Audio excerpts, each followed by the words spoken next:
I'll be the best alive. I'm gonna show you how to do it right. You'll see how you should be living life. But when you do, it's not that hard, really, but I wanna give it up. I'll be the best alive. I'm gonna show you how to do it right. Hi, everybody. Welcome to the For Boston podcast. It's the men's hockey check-in. That sounds kind of official, Greg. It does sound very official. You know, I said to Katie King, I feel like I have a doctor's appointment or something. But welcome. How are you? Thank you. Good. Really good. Everything going nice all to right? be here. Yeah. Early season. Yes. Had some ups and downs, but a lot of good signs. 2-2-1 through the first 5 games. How much do you learn about a team after 5 games? Well, our schedule is challenging, so I think we've learned quite a bit. Played some great teams. Got challenged early. Won some, lost some. But I think when you start off against top opponents, top teams in the whole country, then you definitely get to learn a lot more than if your schedule isn't as challenging. And as far as the talent that you have, it's plentiful, starting with James Hagens, who leads your team in scoring, Dean Latorno behind him. So those two, that's pretty good building blocks for you. Yeah. James had a great year last year. We knew he would be a big point producer for us, but it's really great to see Dean get off to a good start. Last year was a big adjustment for him, coming straight from Canadian prep school hockey right to college, which not a lot of people do.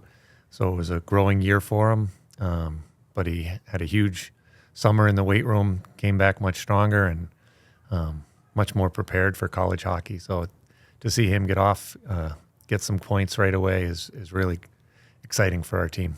Is it the same in hockey as it is in other sports? We always hear about the jump from year 1 to year 2.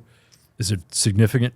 It does happen a lot. It depends on the player and the style of play that they have to play. I think guys that have to play a strong game, a big man's game, that year is massive to develop.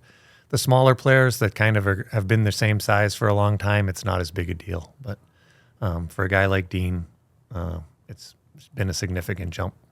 What did you have to deal with in terms of, was it a confidence issue with him last year, or was it something that you guys had to manage that? Yeah, I mean, for a guy who's always scored his whole life and then to have trouble finding the net, it does start to weigh on your mind. And he made a lot of big steps development-wise, but it didn't show up on the sheet, which is it's frustrating for him. We just tell him, you keep going, keep grinding. You're getting better, even though it doesn't show in the numbers. But he did, and like I said, he worked very hard this summer, and now I'm sure to get that first goal is a huge relief for him, and you can see his confidence growing every day. The guys that you lost, well documented, you lost a lot. You guys had a lot of power up front last year, and also on the back line, but you feel like you're compensating well? Yeah, we're getting there. We lost 4 All-Americans. Right. You can't replace them immediately. We're kind of replacing them with depth. You're not going to have one guy score 30 goals like Ryan Leonard, but if everyone scores 3 or 4 or 5 more, then you cover up on that 30. So I think we've got more balanced scoring already from our 3 lines. 4th line's chipped in a bit. And I think that can be a real strength, is just scoring throughout the lineup instead of relying on a couple of superstars.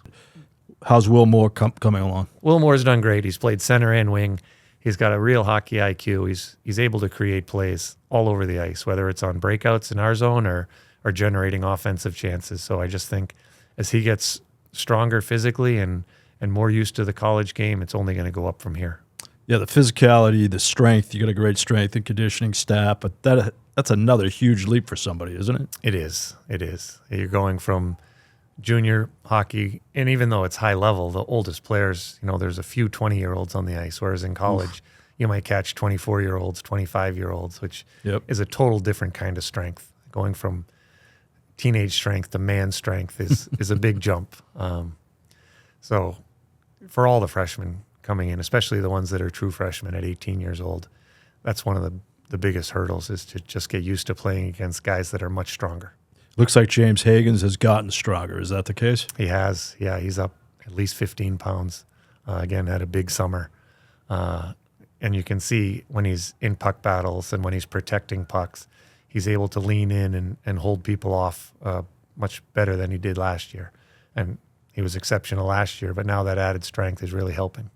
Is he one of those guys you saw when you were recruiting him saying, all right, this kid's going to play right away. He's going to be an impact player? Yes.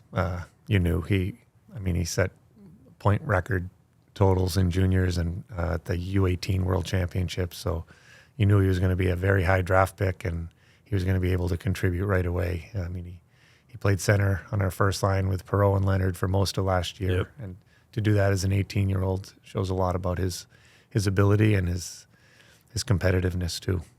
Was he active throughout?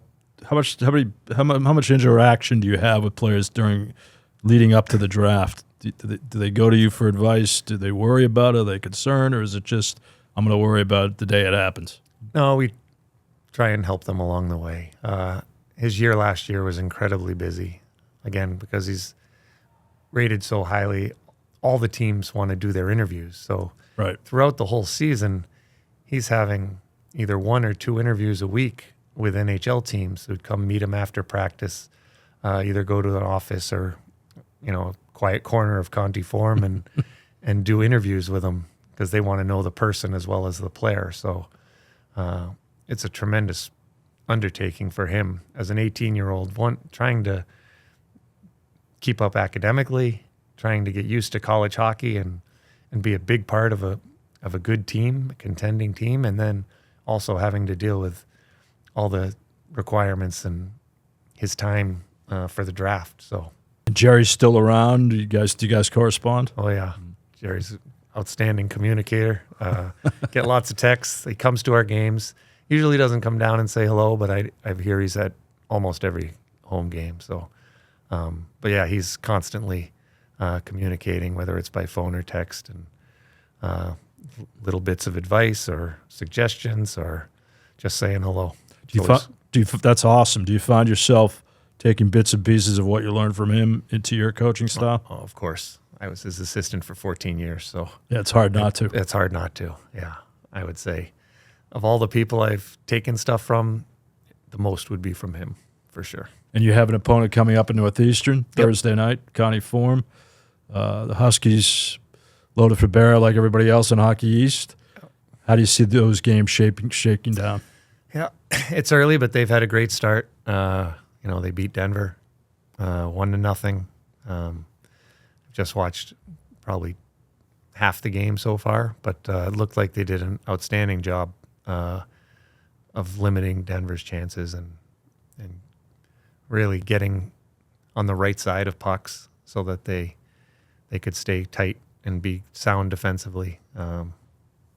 That's how they finished the year last year. I thought their defensive game was outstanding. Second half, the end of the year, and it looks like they've led with that right away at the beginning this year. So we know we'll have our hands full. We're going to have to be patient. We're going to have to manage the puck well, and then hopefully when we do get in, not only just create chances but be able to finish off. Do you think the Hockey East is stronger than usual this year, or is it what we've become accustomed to? I think it's what we've become accustomed to. I think all of college hockey is strong. The addition of some CHL players coming down from Canada, but Hockey East was outstanding last year, and it looks to be very strong again this year. No, and again, continued success. So, thank you. And thanks for dropping by on the For Boston podcast. He's Greg Brown. I'm Jon Meterparel. Thanks for watching, everybody.